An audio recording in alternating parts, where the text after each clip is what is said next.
முப்பெருவிழா மாநாட்டு தலைவர் எங்கள் அன்புக்குரிய அண்ணன் கழகத்தினுடைய பொதுச் செயலாளர் பேராசிரியர் அவர்களே, எங்களுக்கு வாராது போல் வந்த மாமணி எங்கள் இயக்கத்தினுடைய தலைவர், தமிழகத்தினுடைய எதிர்காலம்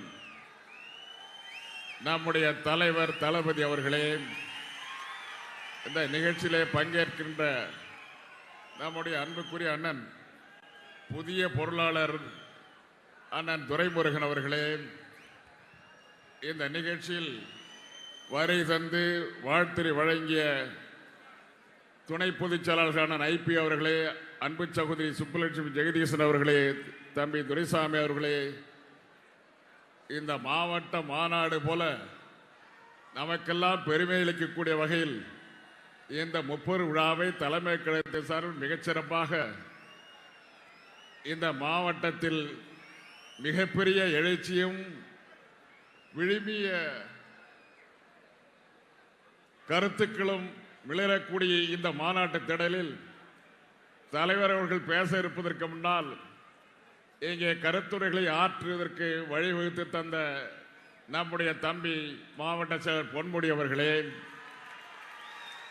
நிகழ்ச்சியிலே பங்கேற்று விருதுகளை பெற்ற நம்முடைய அன்புக்குரிய அண்ணன், இந்த மாவட்டத்தினுடைய முதுபெரும் இயக்கத்தினுடைய முன்னணி தோழர் அன்புக்குரிய அண்ணன் மிசா பொன் ராமகிருஷ்ணன் அவர்களே, அன்புக்குரிய அண்ணன் தேவதாசன் அவர்களே, அன்புக்குரிய அண்ணன் நம்நாடு செங்குட்டுவன் அவர்களே, தம்பி கல்யாணம் அவர்களே, அன்பு சகோதரி இந்திரகுமாரி அவர்களே, இந்த நிகழ்ச்சியில் முன்னின்று நடத்தி கொண்டிருக்கின்ற நம்முடைய அமைப்பு செயலாளர் பாரதி அவர்களே, தம்பி TKS அவர்களே, நம்முடைய இயக்கத்தினுடைய முன்னோடி அண்ணன் ஆர்காட்டார் அவர்களே, மாநிலங்களவையினுடைய குழு தலைவரும் கவிஞருமான கவிஞர் கனிமொழி அவர்களே, பாராளுமன்ற உறுப்பினர்களே, சட்டமன்ற உறுப்பினர்களே, மாவட்ட கழக செயலாளர்களே, வருகின்ற பெரியவர்களே, தாய்மார்களே, உங்கள் அனைவருக்கும் என்னுடைய அன்பு வணக்கங்கள்.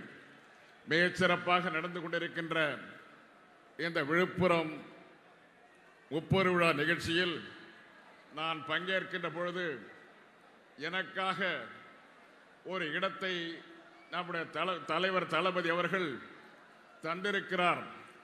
அப்படிப்பட்ட இடம் எவ்வளவு சிறப்புக்குரியது என்பதற்கு முன்னால் நாம் இழந்த செல்வத்தை எண்ணி பார்க்கிறோம். செப்டம்பரை பற்றி சொன்னார்கள், செப்டம்பர் விழாக்காலம் என்று சொன்னார்கள் அன்பு சகோதரி அவர்கள். ஆனால் அதற்கு முன்னாலே நடந்த மாதம், நடந்துவிட்ட மாதம் ஆகஸ்ட் மாதம் இழப்புகளை சந்தித்த மாதம். ஒவ்வொரு கழக தொண்டரும், கோடிக்கணக்கான கழகத்தோழர்கள் ஒவ்வொருவரும் இதயத்தில் இருக்கின்ற ரத்தத்தெல்லாம் சிந்தி இன்றைக்கு புதிய ரத்தத்தை உருவாக்கி கொடுத்திருக்கின்ற நம்முடைய அன்பு தளபதியை நம்பி, தலைவரை நம்பி இந்த மாநாட்டிலே வந்து குவிந்திருக்கிறீர்கள். இடமில்லாமல் தவித்துக் கொண்டிருக்கின்ற வெளியிலே லட்சக்கணக்கான தோழர்கள் தவித்துக் கொண்டிருக்கிறார்கள். தம்பி பொன்முடி அவர்களே எதிர்பாராத வகையில் இப்படி இந்த அளவுக்கு மாநாடு மிகப்பெரிய வெற்றியை பெற்றிருக்கிறது. அப்பேற்பட்ட இந்த மாநாட்டில் பேசுவதற்கு ஒரு பக்கம் மகிழ்ச்சியாக இருந்தாலும் மறுபக்கம் என்னுடைய இதய துடைப்பை நின்றே போய்விடும் போல் இருக்கிறது. அந்த அளவுக்கு துன்பம் கவி கொண்டு வந்த காலம் ஆகஸ்ட் மாதம். அந்த காலத்தையெல்லாம் மறந்து இன்றைக்கு புதிய பொறுப்பை, தலைமை பொறுப்பை ஏற்றிருக்கின்ற நம்முடைய தளபதி அவர்களை, தலைவர் அவர்களை நம்பி நாம் இந்த அரங்கிலே கூடியிருக்கிறோம். தமிழகம் கொண்டு சென்றிருக்கிறது. தமிழகத்தில் இருக்கிற ஒவ்வொரு கழகத்தோடனும் இன்றைக்கு அவனுடைய இதே துடிப்பாய் இருக்கின்ற உங்களைத்தான் நம்பி நாங்களெல்லாம் இருக்கிறோம் என்பதற்கு அடையாளமாகத்தான் இங்கே லட்சமாக கழகத்தோழர்கள் குவிந்திருக்கிறார்கள். 1000 கழகத்தோழர்களே, 1957 இந்த இயக்கத்தில் இணைத்துக் கொண்ட நான் இன்று வரை தொடர்கிறேன். ஏன் தொடர்கிறேன் தெரியுமா? 60 ஆண்டுகளுக்கு மேல் ஒரே இயக்கத்தில் தொடர வேண்டிய நிலை, தொடர வேண்டிய கட்டாயம் ஏன் ஏற்பட்டது? ஏனென்றால் என்னை வளர்த்தவர்கள், அண்ணன் தலைவர் கலைஞர் அவர்கள் என்னை வளர்த்தார்கள்.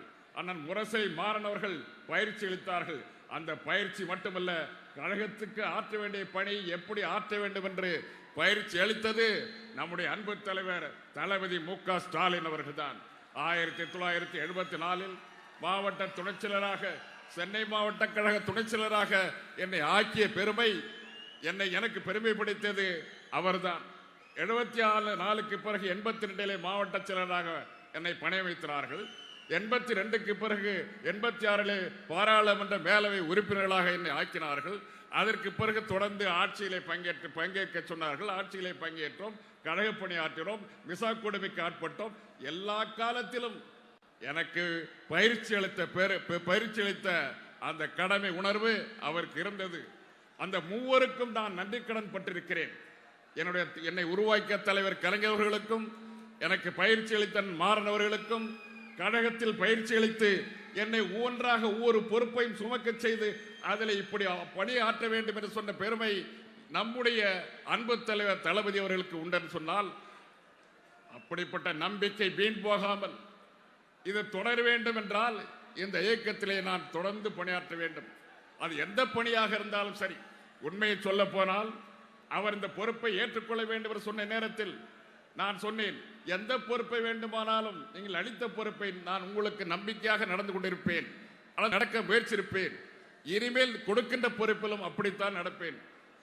இந்த அலுவலகத்தில் நம்முடைய அறிவாலயத்தில் நீலமேகம் என்று கடைநிலை ஊழியர் இருந்தாரே, அவர் பொறுப்பை அளித்தால் கூட நான் ஏற்றுக்கொள்ள தயாராக இருக்கிறேன் என்று சொன்னேன். ஏனென்றால் அது பெருமைக்குரிய ஒன்று, அதுவும் கழகப்படித்தான்.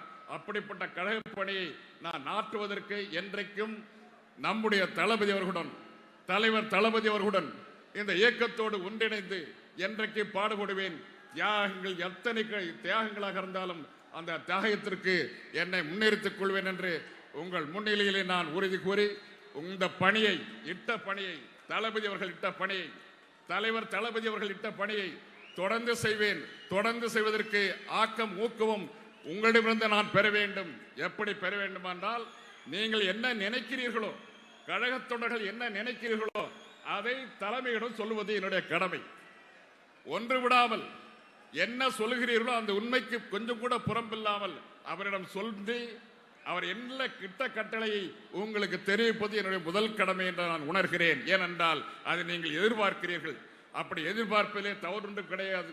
ஆக தலைமைக்கும் தொண்டர்களுக்கும் இடையே நூலியாக இருந்து இந்த பணியை நிச்சயமாக உங்களுக்காக செய்வேன் என்று சொல்லி, 30 விழாவிலே நாம் எடுத்துக்கொள்ள வேண்டிய சபதமெல்லாம், திராவிட முன்னேற்ற கழகம் ஆட்சி கட்டிலே எத்தனையோ காலத்தில் அமர்ந்திருக்கிறது.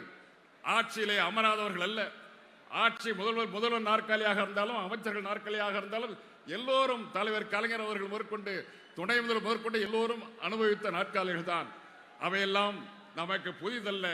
ஆனால் அந்த இயக்கம் தொடர்ந்து செய்வதற்கு, சமூக நீதி நிலைநாட்டுவதற்கு, சமத்துவத்தை நிலைநாட்டுவதற்கு எல்லோருடைய உணர்வும், ஒற்றுமை உணர்வும் நம்முடைய தளபதி பக்கம் நம்பிக்கை உணர்வோடு இருந்து செயல்பட வேண்டும் என்று சொல்லி எல்லோருடைய ஆதரவையும் கேட்கிறோம். தாருங்கள், நம்பிக்கைக்கு கொஞ்சம் கூட சிதறாமல் நாங்கள் எல்லாம் பணியாற்றுவோம் என்று உறுதி கூறி விடைபெறுகிறேன். வணக்கம்.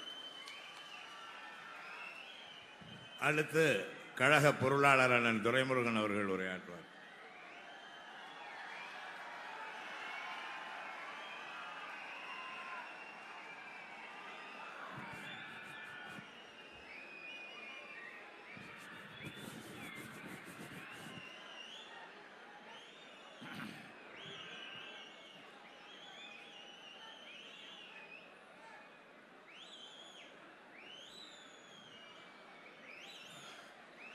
ஆண்டுதோறும் தலைமைக் கழகத்தின் சார்பில் எடுக்கின்ற